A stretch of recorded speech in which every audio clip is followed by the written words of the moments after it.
En pleine chimio, Lou Do-yeon raconte le combat de Jane Birkin contre la maladie. Ce lundi 24 juillet ont lieu les obsèques de Jane Birkin, décédée le dimanche 16 juillet. Une cérémonie au cours de laquelle sa fille Lou Do-yeon a pris la parole pour rendre hommage à sa mère et raconter son combat courageux contre la maladie.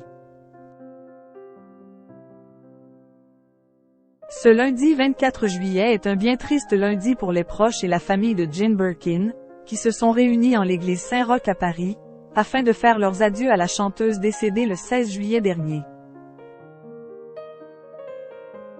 Une cérémonie qui s'est déroulée, dans l'intimité familiale et amicale, que le grand public a pu également suivre sur un écran géant, mais aussi à la télévision.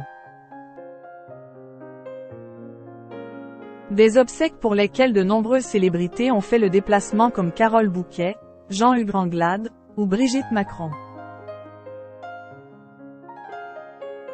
Est aussi présente Catherine Deneuve, qui a pu compter sur son ex-beau-fils, Benjamin Biolay pour la réconforter durant cette épreuve. Durant la cérémonie en hommage à Jane Birkin, ses deux filles, Charlotte Gainsbourg et Lou Do-yeon, ont pris la parole pour rendre hommage à leur mère. Dans un premier temps, c'est Charlotte qui s'est exprimée. Très émue, elle a lu un texte particulièrement touchant pour sa maman, avant de laisser la place à sa petite sœur. Lou Do-yeon a raconté les nombreux souvenirs qu'elle a avec Jane Birkin, et aussi son combat contre la maladie. C'est peut-être pas raisonnable. Ce lundi 24 juillet, en l'église Saint-Roch, Lou Do-yeon a rendu un hommage extrêmement émouvant à Jane Birkin.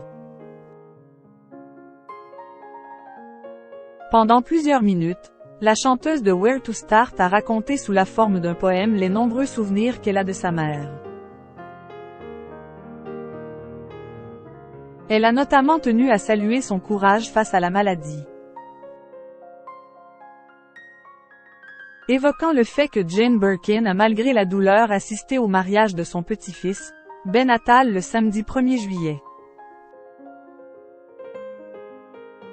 Une maladie, contre laquelle elle a lutté, et qui n'a pas empêché Jane Birkin de se rendre au Japon pour organiser un concert en soutien aux victimes de la catastrophe de Fukushima, comme le raconte Lou Do-yeon, qui évoque son inquiétude quant à ce voyage.